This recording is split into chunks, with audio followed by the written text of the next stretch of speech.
Large corporations influence policy through lobbying, campaign funding, and regulatory capture. This erodes democratic accountability and prioritizes profits over people. When corporate interests write the rules, the losers are often workers, small businesses, and marginalized communities. But alternatives exist.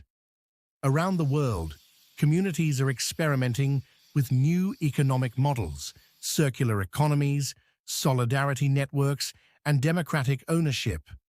Movements for fair trade, tax justice, and climate responsibility are rising. They demand a system that works for all, not just the wealthy few.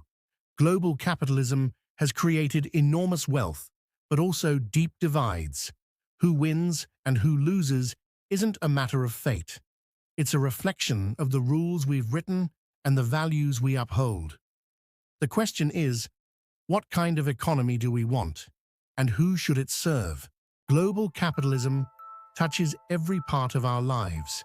It fuels economies, creates innovation, and moves billions across borders. But behind the growth charts and glossy narratives lies a pressing question. Who really wins and who gets left behind? Global capitalism is an economic system in which markets, capital, and labor flow across borders. It's driven by private ownership, competition, and the pursuit of profit. It promises efficiency, freedom, and prosperity. But its outcomes are far from evenly distributed. In the late 20th century, global capitalism surged forward. Trade liberalization, technological advances, and financial deregulation allowed companies to operate across borders like never before. Many were lifted out of poverty. Hundreds of millions gained access to new jobs, goods, and technologies. For some, it was a golden age.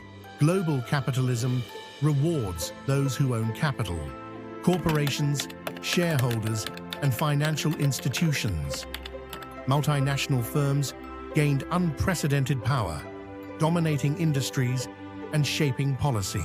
Tech entrepreneurs and global elites saw explosive gains in wealth, forming a new class of billionaires.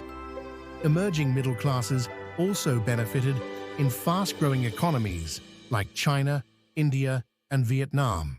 But not everyone won. In many countries, workers faced stagnant wages, job insecurity, and weakened unions. Jobs moved offshore. Communities hollowed out. Inequality surged. In the global south, foreign investment often came with strings: environmental degradation, low wages, and corporate dominance over local economies. The gap between rich and poor has grown dramatically.